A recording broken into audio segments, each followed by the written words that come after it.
Welcome to the Bad Fan Podcast. I'm your host, Cole Carter, and we're so glad that you have tuned in with us today.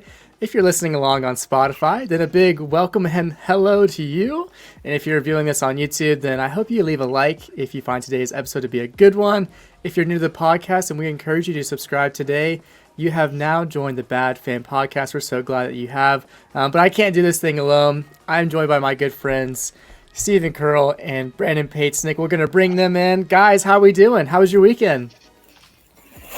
Pretty good. I had Taco Bell for the first time in 6 years, I think. Wow. So if that's a good thing or a bad thing, I don't know. But it surprisingly hit the spot. So, yeah, it's pretty good. I haven't gone and ordered at a Taco Bell since October 5th, 2012. Steven, do you know what happened on that fateful day in Atlanta? Or Brandon? 2012? I don't. Lay it on me. That would be the St. Louis Cardinals, Atlanta Braves, infield fly wild card So I can't do this podcast right now. So, Anyway, Steven, how was your weekend? it was good. I too went down the fast food route. I was left alone for dinner, I think, on Saturday, and I was like, "Yeah, I'm gonna get cookout. This is what I'm gonna do." It didn't disappoint, but then it disappointed maybe a few hours later. Some regrets. Yeah. That's just how it goes sometimes. That's one of the places I miss. They don't have it up here in Ohio. Maybe they. I wonder how far north they do have it though. Maybe like North. Probably because all you guys Carolina eat healthy up there, right? Maybe not. No. That's what Brandon moved there to do, is to help people be more healthy, potentially. Yes. Anyways, it's good to hear from you guys. Good to have the boys back together. But together, you guys, as the viewer and the listener, are going to join us as we take a journey through the world of sports, giving you an informative rundown on the headlines that you need to know and discussing our views that may go against the grain of normal fans. But, boys, we're going to begin our journey together today with some headlines, as we always do. The biggest story, I think, from the weekend wasn't even from sports, but did y'all see what happened in the Oscars on Sunday night? The big moment between Will Smith and Chris Rock? I saw it on Twitter last night, like as I was going to bed. I couldn't tell last night if it was like real or fake. I had no idea. Steve, did you see it? Not live, no. But I woke up this morning on my Twitter feed, and I said something happened last night. That thing was the most hilarious thing I've ever seen on TV. So glad it happened. Obviously, Will Smith is an idiot for doing it, but Chris Rock took that thing to the chin like a UFC fighter would take a foot to the chin. Like he absorbed that thing and recovered pretty well. But if y'all haven't heard of them, Jomboy, Jomboi, did a pretty good YouTube breakdown on it. I encourage you guys to go check that out. But so funny, and that's just another reason why the Oscars have sucked for so long, is that there's not really anything good to watch about it. But Will Smith made sure to bring some entertainment value for sure. Beyond that kind of lazy headline, last week the Kansas City Chiefs made a big move. I don't think anyone a month ago would have seen this happening, but they traded 6-time Pro Bowl wide receiver Tyreek Hill to the Miami Dolphins. So for 5 draft picks, so that's a 2022 first round pick. So that's the number 29 pick for the Chiefs. A second round pick, which will be the 50th pick, and then a 4th round pick, plus 4th and 6th round picks in the 2023 draft. So that's a lot. And then on top of that, the Dolphins are giving Tyreek Hill the extension he couldn't get in Kansas City, which I think is a big reason why he moved to Miami. That's a 4-year deal, $120 million extension. So that's including $72.2 million guaranteed, and also about $52 million at signing. So that doesn't include bonuses, like incentives. Like, that's a lot of money. That's a huge deal. That makes Tyreek Hill the highest paid wide receiver in NFL history. Brandon, is this a good move for Kansas City to let him go like that? That's tough. I'm sure they had to weigh a lot.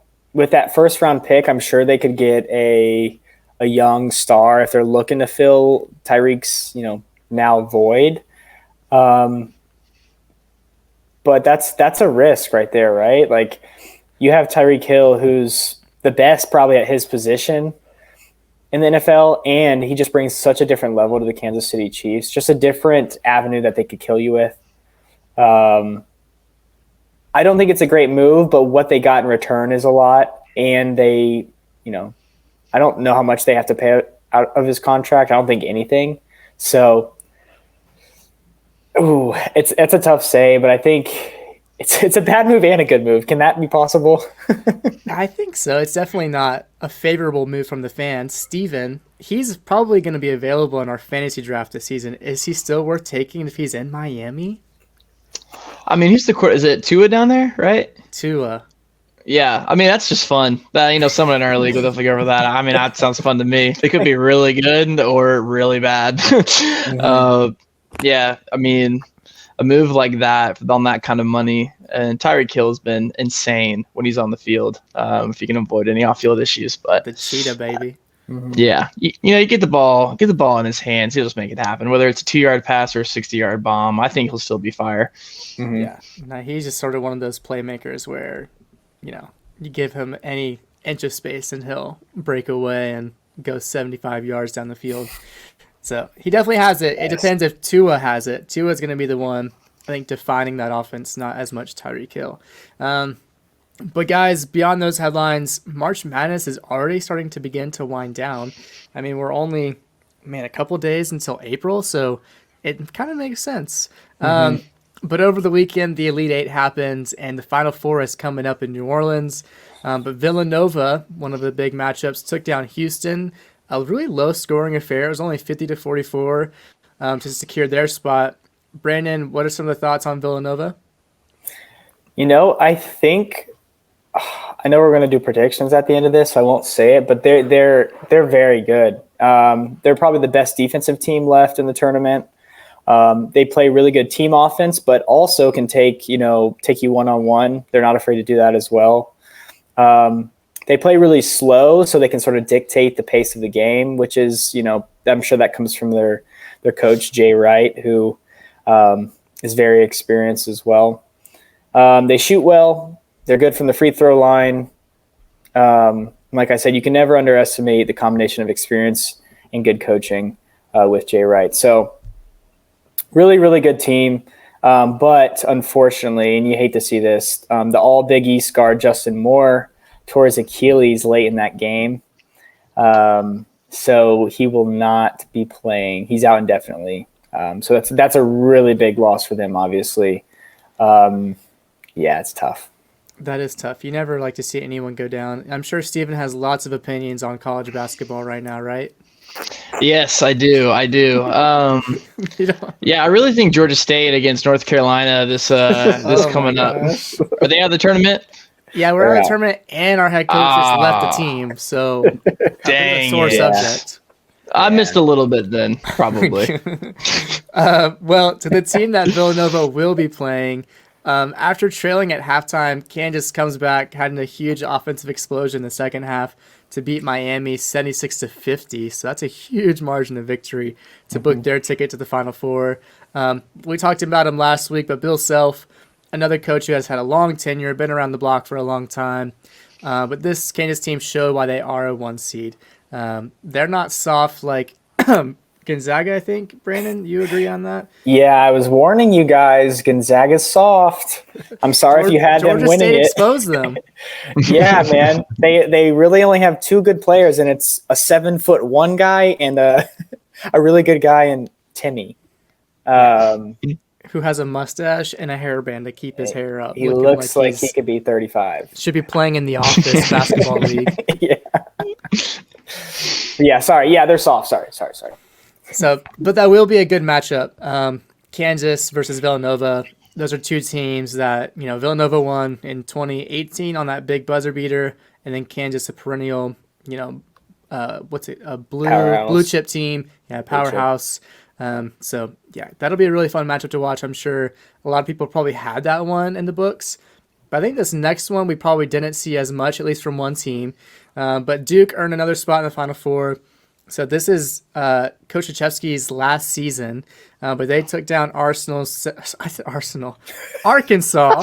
Wow. I'm on a different level tonight. They took down Arkansas 78-69. Brandon, what was the story in that one? Cole was having some ice cream before he got on, so he might be drunk on some of that that ice cream. Chocolate drunk. Oh yeah, chocolate wasted. Chocolate wasted. That's old. That's old. But this is the story we want to see, right? Coach K in his final season, potentially winning the whole thing. That would just be something amazing to witness. Almost like, Peyton Manning winning in his last year, stuff like that. It's just nice. It's just good to have. The last time they won it was in 2015. So they might be due. Yeah. And they do have a great story to back it up. So who knows? But they played a really good game against another solid Arkansas team. And they're in the Final Four. Yeah, well, the saddest story is the Cinderella one that had to come to an end. The St. Peter's Peacocks, they came up short against North Carolina. It's always sad to see those little guys lose. I think some people were dreaming of a Final Four appearance for them, but North Carolina stopped them short, winning 69-49. So they earned the last spot in the Final Four and setting up the first ever meeting, I believe, in the tournament's history between North Carolina and Duke, which that is an insane matchup. I think a lot of people thought it's a couple games left in the regular season where they played, and Coach K lost to North Carolina pretty handily at home. So this will be an awesome opportunity for him to get redemption, to get to the final. But on the other side of it, North Carolina is like an 8 seed right now. If they could get to the final as an 8 seed, that would also be an incredible story. Brandon, what's going to happen in these last 2 games? I guess 3 games if you include the championship. Right. I mean, look, North Carolina is arguably the hottest team right now. They're shooting out of their minds, and they're just playing with a little bit of a chip on their shoulder, like they are that 8 seed that maybe shouldn't be there, but they're there and they're ready to go. It's awesome. These are 2 historic teams, probably the greatest college basketball rivalry, and it's going to be a really good one. Like you said, they had a great game towards the end of the season. There's a lot of storylines. You just laid it out. I don't know who's going to win, man. It's going to be a tough one. Steven, I want your fake prediction, and then I want your real prediction. Well, if you want to call it fake, dogs by 90, probably. No, I think. I hate We're talking about Duke, North Carolina, though. Oh, Final Four, finals, whatever. Yeah, I mean, I think how can you not be romantic about sports, right? I mean, I think the Duke story is just something that they will know is special. What they're playing for is different than a typical year with Krzyzewski being his last year. And so there's a little bit something more to play for that really no other team can kind of comprehend the legacy at that program. So that's my philosophical answer. But I think they can get it done. Yeah, I'll just go ahead and be like the fun fan. I won't go against the grain too much here. I'll say Duke gets it. Dang, do you see? You know something about basketball. Yeah. You're not as oblivious as you've made yourself out to be. I've watched like 10 minutes of ESPN 30 for 30. My prediction, man, I hate to go against the story, but this North Carolina team is good, man. If they keep shooting the way they're shooting, I think you'll see a Kansas North Carolina final. Could North Carolina do it? I think if North Carolina plays Kansas will win it all. Rock Chalk Jayhawk. I have a Jayhawk in my family, so it all comes down to that. Yeah, got to go with family, I guess. But if it's Duke in Kansas, I think you know who I'm rooting for. I had Duke winning the whole thing in my bracket, so I'm sticking with that. Coach K on the way out, storybook ending to an amazing story. I've got Duke beating Kansas. I think 2 legendary head coaches. I think obviously all coaches are pretty legendary with those programs. Even the new UNC coach has been around a long time, so those guys are all deserving. But Coach K, in my book, is the man who's going to take home the championship this season. I think I initially had a Baylor versus Tennessee in my final. So that went really well. That didn't really work out for me. Oh my gosh. I think I have 2 of the 4 in my bracket. I need to relook at it, but I think I have 2 of the 4. Anyways, over the weekend, we saw some other big sports news go down. In particular, the U.S. men's national team played. They had a really big game against Mexico. I think that was Thursday night. That one ended in a 0-0 draw in the Azteca. A game that wasn't super entertaining, but ended up being a huge result for the U.S. But they really, really, really conquered their demons on Sunday night. Those demons of 2018, when they missed the World Cup, when they thrashed Panama on Sunday. Christian Pulisic led the way for the Americans, and the only way that he could provide, and that came in the form of a hat trick. I mean, if you saw that third goal, I think it was Anthony Robinson with the cross into the box. Mm-hmm. Christian just settles it in his feet. I think Meg's defender and slots it into the side net. Pretty amazing goal to finish off the hat trick. But what's the breakdown from that game, boys?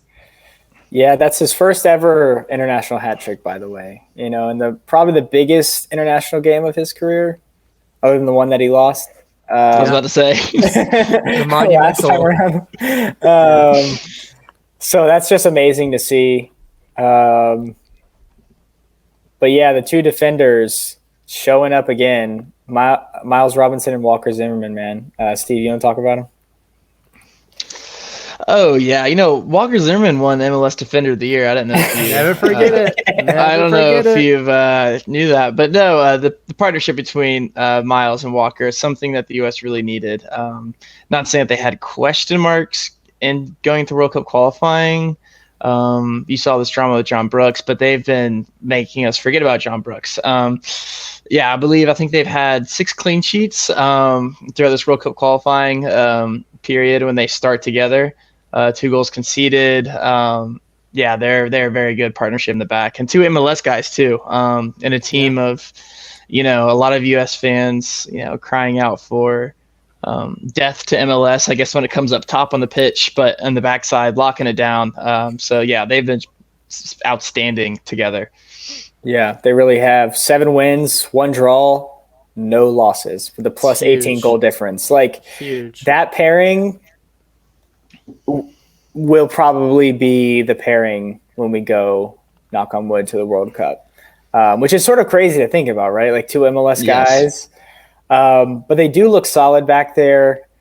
And, of course, we're pulling for Miles, who's at Atlanta United, and Walker, who's actually from hometown kid. Yeah, from where we grew up. So sort of cool. It is crazy. But the Dallas duo, they stayed hot. Jesus Ferreira and Paul Arriola, staying in form. They're looking good. Jesus had the hat trick last week with Dallas, but him and Arriola both get on the score sheet. Looking really good. Do you guys think that this is a fluke for them, or they're just finding their confidence in the team and the national team? Yeah, I really liked Ferreira up top, and we saw him, I believe, in that game in Columbus. Kind of looked a little lost. Yeah, he wasn't good. Yeah, he wasn't good, albeit whether he was playing in negative, I feel like 10-degree weather. But no, his movement looked really good. I think that's what Ferreira kind of brings to the team, this kind of false 9 role, is his movement on and off the ball, as opposed to maybe you might have a Ricardo Pepi or Jordan Pefok up top. He's kind of like that false 9 role, and when he has fantastic wingers to play off of, it goes well together. And he played fantastic this past Sunday. And even, Paul Arriola coming back from this ACL injury, a guy that was kind of a regular in the national team before, Greg Berhalter coming up and giving, chances to guys like Paul Arriola, Aaron Long, kind of feels a little bit out of the blue after not having a ton of game time this past, year and a half or so. But, Arriola put away a fantastic header. All credit to him. It wasn't a fluke. There was no mistake about it. It was just a fantastic head of the ball. So, if you're going to score goals, which is something the United States did a lot and plenty on Sunday, but has struggled with throughout this qualifying period. So I think if you're scoring goals, you got to keep giving these guys reps. Brandon, should the U.S. continue to move forward with the false 9 with Ferreira, or should they go back to those other options like Pepi and Pefok? It's a really good question, and I'll give Greg credit here and the coaching staff. They were very calculated this window. You saw from the first minute against Mexico, they were playing conservative, maybe playing for a tie or maybe to nick it, and we should have won that game. we should have won that game at least 1-0. And then he changes tactics like we saw against like Panama. It was very obvious things change, right? We were pressing from the front with our wingers rather than Jesus. So he was playing this false nine role, which is closer to his normal position. When we play him as striker, he's not very good. But when he's playing in this dropped role, like Stevens mentioned, this false nine, and towards the more like attacking midfield, one, it frees up the midfield like Luca De La Torre to just be a little bit free. But yeah, it just brings a different avenue for us to get up the pitch, and doesn't depend on him to score the goals. I like it. I liked seeing that out of the team. The difference in approaches. And yeah, I think Greg took a page out of Gareth Southgate's book about being pragmatic. Going into the games, being very calculated. It worked. We never looked like losing either of those games. Pretty solid for the most part. And I mean, it's just really good to know that we have a coach that's seeing the best parts of these different players and letting them go play those roles in the field. I like Paul Areola. He'll never start a World Cup game, but having that veteran presence in there, I think is good. I don't think he's as bad as people say he is. And I think he was involved in one of the biggest deals in MLS. I think people value him highly, but yeah. So, we'll see when it comes time to pick that team, later in the year, but I wouldn't mind seeing him. I wouldn't mind seeing Ferreira. And if they keep up their form in the MLS like they have so far, they'll definitely be on that plane. Yeah. Something real quick I want to point out is, something that was really fun to see this current window, and it's still not over yet, is Gio Reyna in the midfield. Initially was announced in that forward position coming into the window, which is a little confusing. We've seen him play on the right before, but in that Mexico game, if you haven't seen it yet, he has a ridiculous dribble from his half all the way to the Mexico's half of the field. Or you progressively think he can't do it, can he? And he just keeps going and ends up finally get stopped. But point being, though, Brandon saying that Greg allowing these players to finally kind of like play in the roles, play more freely. Seeing that from Giovanni Reyna, it was just so awesome to see in the midfield, and going in and out and kind of having that freedom. And so, missing Weston McKennie and Brendan Aronson, what does the team look like when they come back? And, there's a lot of questions for this team still. Josh Sargent not getting any looks really towards these back few windows. I still think he's valuable on the team. Does he play on the wing? Does he play striker? There's so many question marks. Play both. To which could impact players like, people like Paul Areola. Does he make the camp? If Aronson makes the camp, different player profile. So I don't know, a lot to think about. But Reyna this window, a big winner, as well as Ferreira and Areola. Yeah, it's going to be crazy. It's going to be, there's going to be a lot of scrutiny on this team. Greg's going to have a lot of eyes on him to decide, what this roster is going to look like come December. But obviously we still have to take care of business against Costa Rica, finishing off qualifying. I think the worst thing that can happen is we lose 6-0 to not qualify. Officially, yeah. I think at that point we would potentially go to a playoff, which isn't the worst thing ever, but at this point we just need to make sure we get the result and make sure we get that instant qualification with the result against Costa Rica, which should be pretty easy to come by, I think. Which, by the way, we have never in Costa Rica ever in the history of World Cup qualifying. We've never beaten it before? We've never beaten Costa Rica in World Cup qualifying in the history of the U.S. men's national team program. So wow. It'd be a great way to get that monkey off your back when you already have a 6+ goal differential. So hopefully some demons are broken for generations to come after this game. That would be awesome.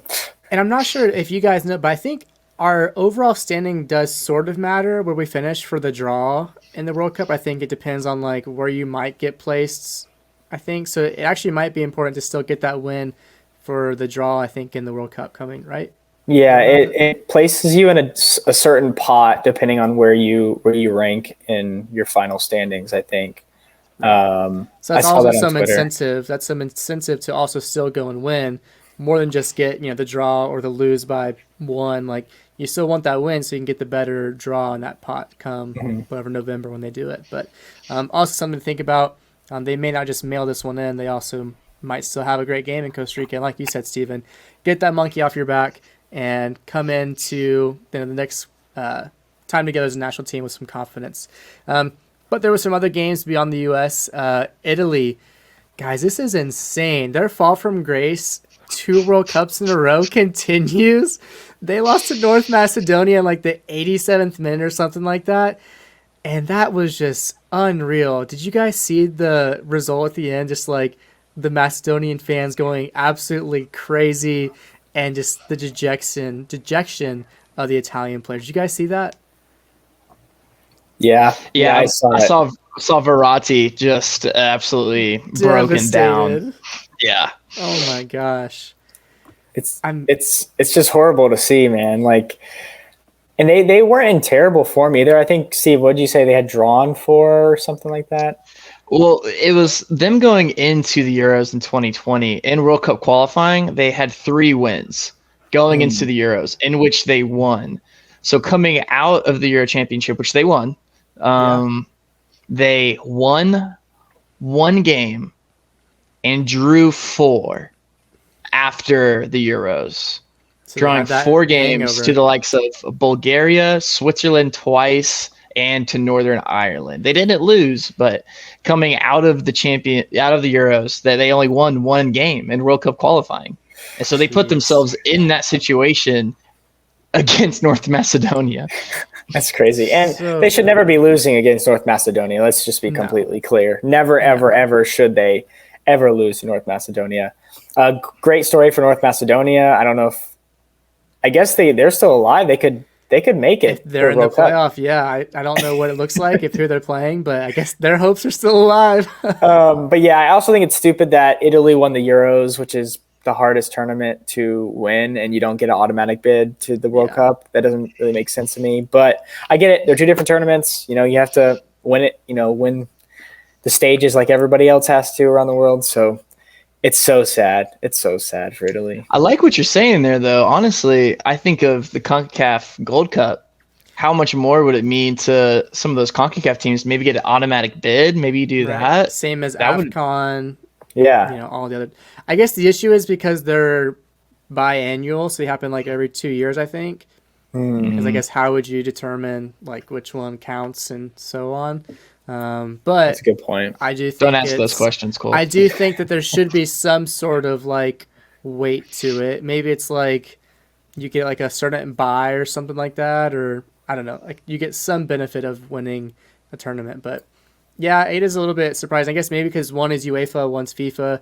Those two don't interlink, and I guess especially like I don't know if AFCON is FIFA related, CONCACAFs and so on. So like we don't know what that. It's really much looks more like. complicated for sure. Right, and there's so many different factors to it. Yeah. But we'll see if Roberto Mancini stays around in Italy. I mean, this is the second time that he's failed to make the World Cup, but he won the Euros. Does he want to stay? Will the Italian Federation want him to stay? I think I even saw rumors like Jorginho, Insigne. No, is Insigne who's a couple of the Italian strikers basically like they might retire from international football now because what is there left to play for? So that'll be interesting to see. So many different factors playing into this Italian team that is just in shambles. Even to go back, they didn't even the last World Cup that they did make. They didn't even make it to the knockouts too. And this is an Italy team with the most World Cups than any. No. I think Germany has more, but they're like they're like top 3 in World Cup championships, like in trophies. So which is just absolutely insane. It is crazy. There's a fun story. 2006, I think it was Italy and France were in the final. Are you guys following? Is that correct? I'm pretty sure it's 2006 if I remember my FIFA game correctly and a headbutt. So that game, that final, fun story. I was like a young kid. I was probably 8 years old. We were at the Atlanta Braves game, running the bases on Sunday after the game. I made a huge poster with my brother. It's like, go Braves, like whatever. And they had the World Cup final on in PKs. And my sister and older brother were watching it together. The Braves like staff member turned off the TV during those penalty shootouts. My sister got so upset. She like started screaming at him, ripped our poster. And when me and my middle brother came back, we like saw it like ripped up. We're like, "What did you do?" Like totally crying because of our poster.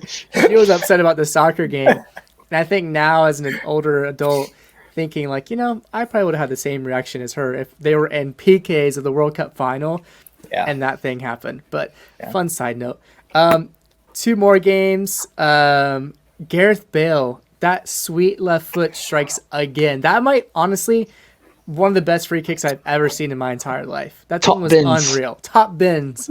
Mad checkers. Yeah. Dude, he has the best left foot I've ever seen. I mean, unreal. And he's not even playing for Real Madrid. He can't make the reserves. He's Oh my god. Hey, it's always been Wales, Golf, Madrid. Golf, Madrid, yeah. And even then, I still think it's Wales, Golf, Tottenham, Madrid. I think Tottenham's still in front of Madrid at this point, honestly. I believe that. He came out and talked some he had some criticisms for some Real Madrid writers, which I think is totally fair. They're ridiculous. So, yeah, they are poisonous and just evil. They want to come up with any story they can to like get people out or just paint them in a bad picture. Steven, you and I have a shared love for Gareth Bale. Is that his best goal he's ever scored, or does it top that bicycle kick in the final? No, it doesn't. But the whole point about Gareth Bale, to him, that's the best goal he's ever scored, because it's Wales, Golf, Madrid in that order. I believe a quote he said after the game, he said, "I would run to the ground for this team." Like, he is awesome. Wales through and through. So I think, that bicycle kick was way better. But to Gareth Bale, it's way more important getting that goal for his country in Wales. So it was incredible. His other goal wasn't even like a toss-away goal either. Like, he also had to put some splaz on it and put it on the side of the net. Like, that thing was nice as well. He's so good. He just has that class that. Yeah. Oh, I would. Hey, I'm down for round 3 at Tottenham. I'll say it. I'm okay with it. Absolutely. If Conte can find a way for him to be in the lineup, heck, if we have to put him at left wing back again, like the old days. No, you start him at right wing. Like, I'll take him. Absolutely. Yeah. Find a way. Let's make it happen, please. Antonio, the people love you. Make it happen. Bring him back. Daniel Levy, whatever you got to do, you bald man. Make sure Daniel make it happen. Please get Gareth back. Another big return in the international game. Christian Eriksen made his return to Denmark with also marking it with a goal. It also was a nice goal. I think it was a little bit lower than the top bar, snuck it in, but he's looking good. Making a big impact not only with Brentford, but now back with the national team. A pretty cool story considering, 10 months ago, the guy was practically dead on the field in front of millions of people. On my wedding day. On your wedding day. We were in the hotel watching this game, and suddenly you just see him drop, and we're freaking out. Like, Steven and I, like one of our favorite players, thinking like, this dude just died in front of us, like on TV, and this guy has to get married today. Like, do we tell other people? Do we tell the bride? Like, I think I remember. I was like, everything. Like, oh my god. I was like, guys, don't tell Alexis. Don't tell Alexis.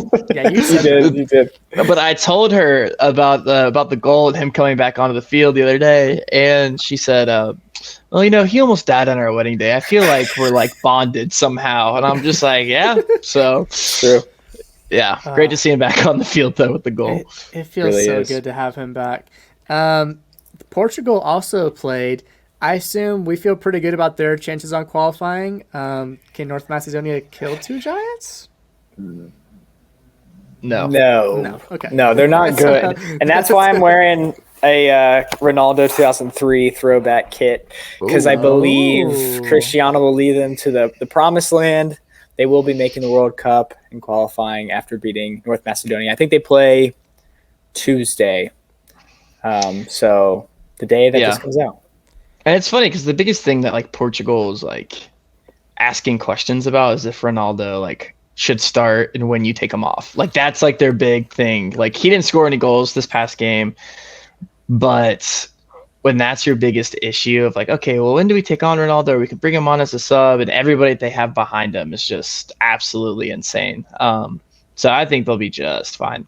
Yeah, too much talent. I mean, we said the same thing about Italy, too much talent there, but I don't think there's any way that Macedonia can pull it off twice. So that would just be I mean, that might be bigger than any of the like college basketball tournament wins. Like even bigger than St. Peter's, even bigger than like UMBC from a couple of years ago when they made the Final Four. Like, there's no way. There's no way. As we always do, we jump from Europe to the big games down to the little guys in the U.S. with the MLS. Not a lot going on because of the international break, but Charlotte did take on Cincinnati at home. Charlotte had pretty good goal.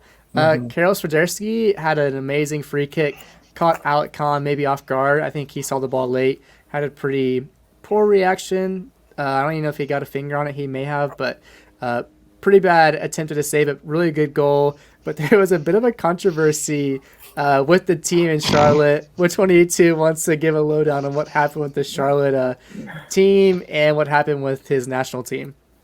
So Karol Swiderski, he's a Polish international player. I think he's a DP for Charlotte. Yes.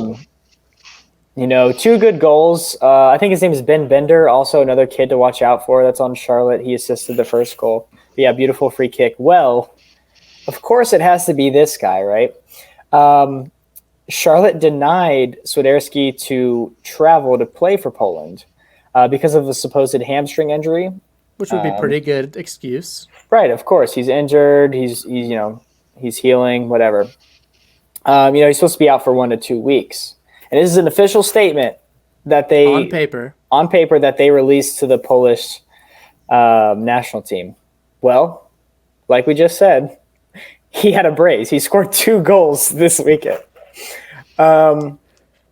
They just plain straight up lied in the public, just lied to everybody about his injury. Like they just openly lied to it. I mean, like going from their coach saying that they're screwed to not signing players to a ghost injury to not let him go play for his national team. Gosh. Like whatever, but they've won 2 games now. So I guess all this is a team. This is a team that's above New England and New York right now.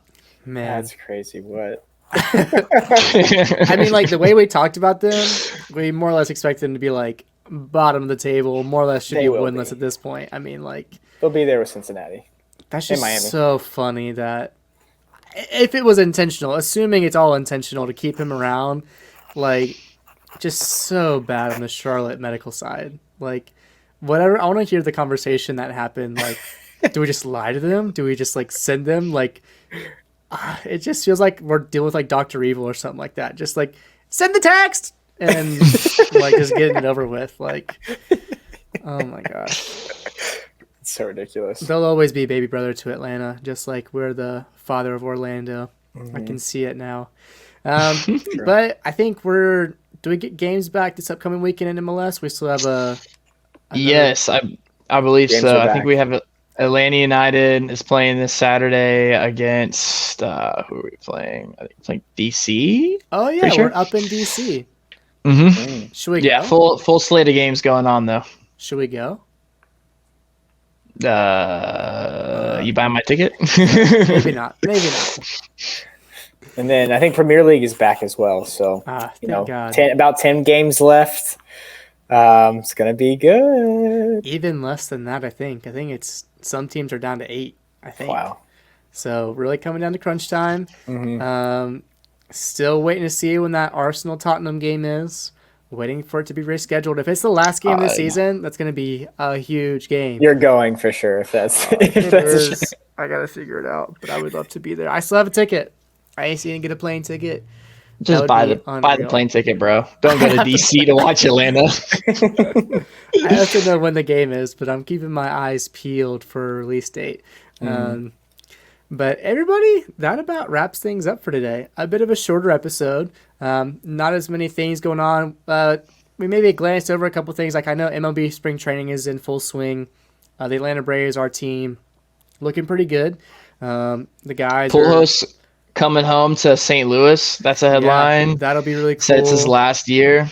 That's exciting. I know I was sad when he left initially. I don't think he should have left. Obviously, the money going to California was a big draw, but he just wasn't the same when he went to the Angels. So it'll be cool to see him implemented back into that lineup now with the DH being a thing in the National League. It's cool to see him go home to St. Louis. Obviously, he'll get a hero's home welcome. But yeah, spring training. Freddie Freeman hit a home run with the Dodgers in his second game or something like that. Yeah. Charlie Morton back on Are you talking about the first baseman for the Dodgers? Oh yeah, that guy, number 5. Okay. Signed a big deal with them. Charlie Morton went 4 2/3 innings for the Braves this week, hitless. So that's really good to see after him breaking his leg in the World Series and then pitching an inning on that broken leg. That's insane. Yeah, so obviously Women's Final Four is going on. So we're inching closer to some finals, opening days, 8 days away, I think now. So many exciting things happening in sports, but we're going to get all that done. Probably, maybe Friday or next week we'll talk about all those things going down. But yeah, like I said, this about wraps things up today on The Bad Fan. Thank you again for tuning in today.